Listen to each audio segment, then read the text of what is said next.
Assalamualaikum warahmatullahi wabarakatuh. Berjumpa lagi dengan saya Ustazah Fatimah dalam pembelajaran bahasa Indonesia. Nah, anak-anakku, kemarin ketika kalian pertemuan sebelumnya itu kalian sudah mempelajari apa yang dimaksud dengan buku fiksi, apa yang dimaksud dengan buku non fiksi. Nah, kemudian ada juga perbedaannya, letak dasarnya di mana, bedanya buku fiksi dan non-fiksi. Kalau fiksi itu berdasarkan imajinasi, ada campuran imajinasi di situ, tetapi kalau non-fiksi itu ilmiah ya, seperti buku pelajaran kalian. Oke, kali ini Ustazah akan melanjutkan materi tersebut. Kemarin juga kalian sudah menjawab ya judul-judul buku yang di situ termasuk mana buku fiksi dan mana buku non fiksi. Nah, kali ini Ustazah akan melanjutkan ya, buku fiksi non fiksi. Nah, ini ada yang tahu nggak ini cover buku apa ini? Karyanya Andrea Hirata yang dulu pernah diangkat menjadi film. Mungkin di antara kalian sudah pernah menontonnya. Ya, Laskar Pelangi. Ini adalah cover dari buku Laskar Pelangi. Nah, kira-kira kalau buku Laskar Pelangi itu masuk ke buku fiksi atau buku non fiksi anak-anak? Pasti, tentu saja karena di situ ada imajinasi, otomatis masuk ke buku fiksi. Oke, kalau KD-KD ini seperti yang kita pelajari, menggali kalian itu bisa menemukan informasi dalam buku fiksi, bisa menelaah unsur buku fiksi dan buku non fiksi, kemudian membuat mind mapping ya atau peta konsep dari buku fiksi dan non fiksi, kemudian menyajikan tanggapan terhadap buku fiksi dan non fiksi. Sama, langsung aja. Nah, kita akan refleksi lagi. Kemarin buku fiksi itu adalah buku yang berisi cerita atau kejadian yang tidak sebenarnya, ya kan? Berarti rekaan atau buatan atau berdasarkan imajinasi. Tapi kalau buku non fiksi itu adalah berisi kejadian sebenarnya, yaitu ilmiah atau bisa dijadikan sandaran keilmuan. Nah, ini ada contoh-contoh. Ya, ini ada sebelah kiri ini adalah buku fiksi. Nah, di situ ada buku anak, ada dongeng, ada novel, cerpen, kemudian ada fabel. Nah, ada komik, itu termasuk dengan buku fiksi. Tapi kalau buku non fiksi itu ya pelajaran kalian, buku pelajaran, ada buku pelajaran bahasa Indonesia, ensiklopedia Indonesia, kemudian ada buku-buku yang bermuatan ilmiah di situ. Nah, misalnya kalau di sini ini juga termasuk buku non fiksi, misalnya yang biografi Bahrudin Habibie ya, B.J. Habibie. Nah, di situ bukunya itu pasti memuat fakta mengenai B.J. Habibie karena di situ biografi. Biografi itu berarti suatu perjalanan hidup seseorang yang dibukukan, tapi di situ yang membukukan itu adalah orang lain. Jadi di situ berdasarkan fakta yang ada di lapangan, bisa diperoleh dari mewawancarai yang si empunya buku yang dijadikan buku itu. Beda hal dengan autobiografi. Kalau autobiografi itu berarti dirinya sendiri atau orang tersebut yang membuat cerita tentang dirinya dibukukan atau sejarah kehidupannya dibukukan. Itu autobiografi. Kalau di sini biografi itu biasanya yang membuat itu adalah orang lain. Nah, ini perbedaannya anak-anak. Nah, kalau kemarin kalian belum Ustazah jajarkan ya unsur-unsur buku non fiksi dan unsur-unsur buku fiksi. Nah, di situ kalau kemarin kalian itu sudah mempelajarinya dengan metode SQ3R, sudah Ustazah kenalkan dengan metode SQ3R atau survei, question, kemudian read, review, dan research. Nah, di situ untuk buku fiksi, yang pertama untuk buku non fiksi dulu. Nah, ada bagian cover bukunya. Tentu namanya buku ada bagian covernya. Kemudian ada rincian buku, ada judul buku. Nah, rincian subbab buku biasanya kan terdiri dari beberapa bab. Nah, dari beberapa bab itu ada subbab. Nah, kadang seperti itu, seperti buku paket kalian. ya kan? Nah, kemudian ada judul subbabnya, otomatis misalnya di ini di buku Erlangga kalian di bab 9 ya, mengenal buku fiksi non fiksi. Nah, itu judulnya pasti di awal itu biasanya ada ilustrasi gambarnya dulu, kemudian judulnya bab 9. Nah, kemudian untuk isi bukunya, nah itu ilmiah.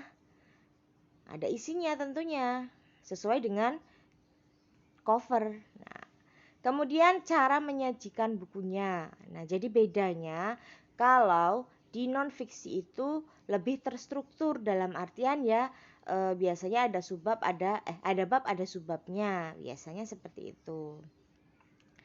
Kemudian dengan cara menyajikan bukunya itu dari bahasa yang digunakan itu formal ya. Jadi di situ sesuai dengan EYD. Beda hal dengan buku fiksi. Kalau buku fiksi iya sesuai kaidah, tetapi di situ bisa menggunakan mungkin bahasa-bahasa dari daerah tersebut atau penggunaan tanda baca yang sesuai dengan gaya kepenulisan seseorang atau yang namanya itu gaya selingkung ya. Jadi tiap orang itu punya gaya selingkungnya sendiri, mungkin gaya kepenulisannya sendiri. Nah, biasanya itu kalau di sebuah percetakan, nah itu kan ada perbedaan dalam pencetakannya, misalnya dari segi tata bahasa IYD ada kesepakatan sendiri, itu namanya gaya selingkung. Begitu juga dengan buku fiksi, nah itu biasanya ada gaya kepenulisannya, setiap pengarang itu beda-beda. Kemudian bahasa yang digunakan tadi kalau non fiksi itu berarti pakai bahasa baku ya, beda hal dengan bahasa buku non fiksi ya. Kemudian di situ juga ada sistematika penulisan. Jadi sistematikanya itu sesuai. Ya, misalnya dari judulnya dulu, kemudian di daftar isi itu ada bab, ada subbabnya. Jadi nanti penulisan di bukunya itu ya sesuai di daftar isinya gitu. Kemudian untuk buku fiksi, nah di situ itu bagian covernya buku itu tentu sudah ada sama seperti di buku non fiksi. Kemudian rincian subbab buku tentu ada. Biasanya novel itu ada judul-judulnya, babak-babaknya itu. Jadi babak berapa itu ceritanya tentang apa. Nah, kemudian ada judul subbabnya juga. Jadi kalau ini biasanya opsional ya. Tapi kalau ada pun juga memang ada, nggak masalah karena itu kan tergantung penulisnya, judul subbabnya apa. Nah, kemudian ada tokoh dan penokohan. Tentu kalau membahas novel pasti ada tokoh, ada penokohannya yang diceritakan di situ karena termasuk karya rekaan atau buatan. Ya. Kemudian ada tema cerita. Nah, ya pasti bertema sesuai dengan judul. Ya, misalnya Laskar Pelangi, oh berarti ya temanya pendidikan. Nah, kemudian Harry Potter itu temanya apa ya, hiburan ya, imajinasi. Kemudian apalagi Lima Sekawan itu temanya apa, petualangan. Nah seperti itu. Bahasa yang digunakan biasanya lebih santai ya, bisa mudah dipahami oleh pembaca. Nah, kemudian penyajian alur cerita pasti ada alurnya, beda hal dengan buku non fiksi itu. Nah, ini hubungan antar unsur dalam buku fiksi non fiksi. Kalau unsur itu sama-sama dimiliki, yang ada di buku fiksi maupun non fiksi itu adalah pertama ya sampul dan cover. Itu persamaannya. Kemudian ada subbab, ada judul subbab. Nah, kalau perbedaannya berarti ada di sini ya.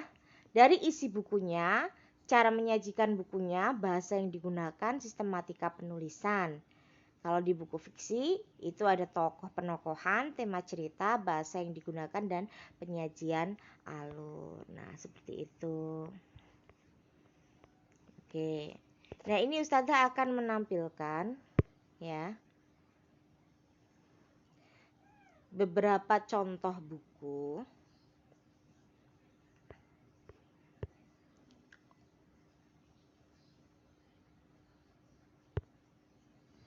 Nah, ini nanti kalian kalau misalnya sudah PTN, nanti kalian bisa mampir ke perpustakaan SMP kita. Jadi alhamdulillah untuk sekolahan kita itu perpustakaannya sudah koleksinya lumayan banyak ya.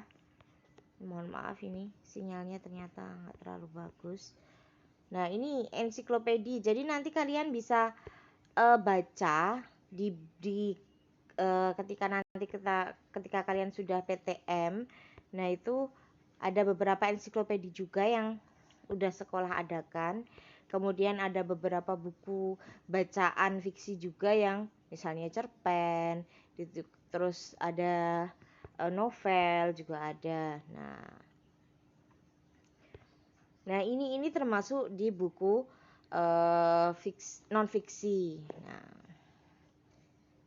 Nah, maka dari itu tugasnya untuk minggu ini ya, jadi dikumpulkannya minggu depan, jadi masih ada waktu seminggu.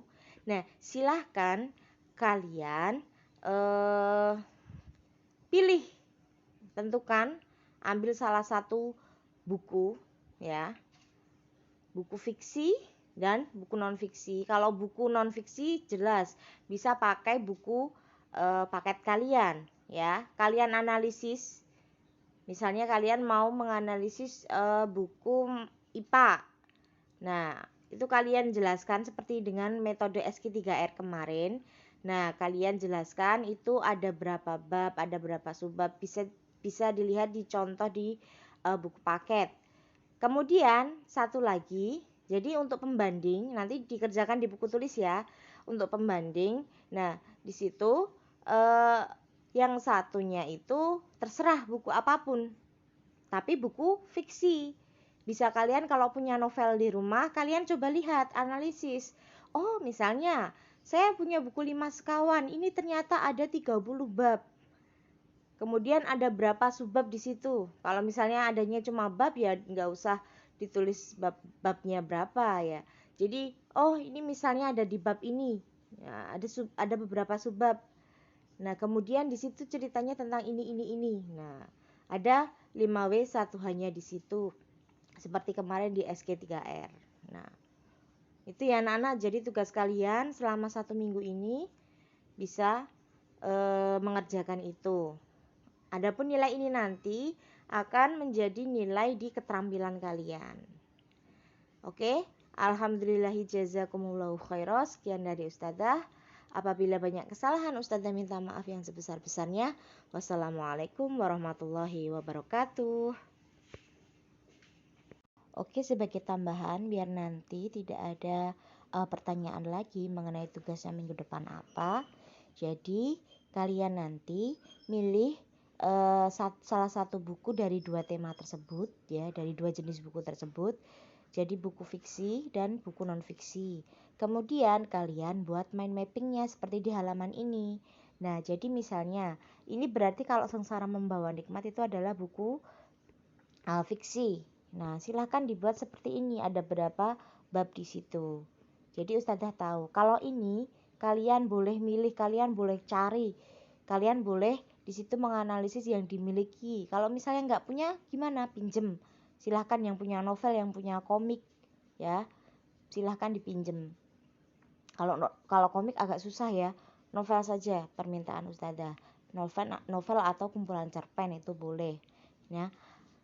Kemudian untuk buku fiksinya, non fiksinya. Nah, ini kalau di sini kan bukunya itu adalah buku seri konsep fisika 5 ya kan. Nah, ini Ustazah minta kalian juga ambil dari buku IPA kalian yang kalian gunakan, buku pelajaran IPA.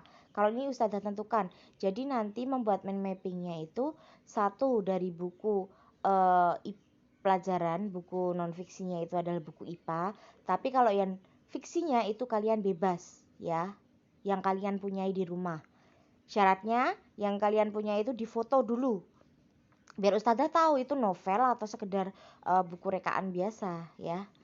Jadi Ustazah minta di situ nanti difoto dulu untuk pengumpulan tugasnya.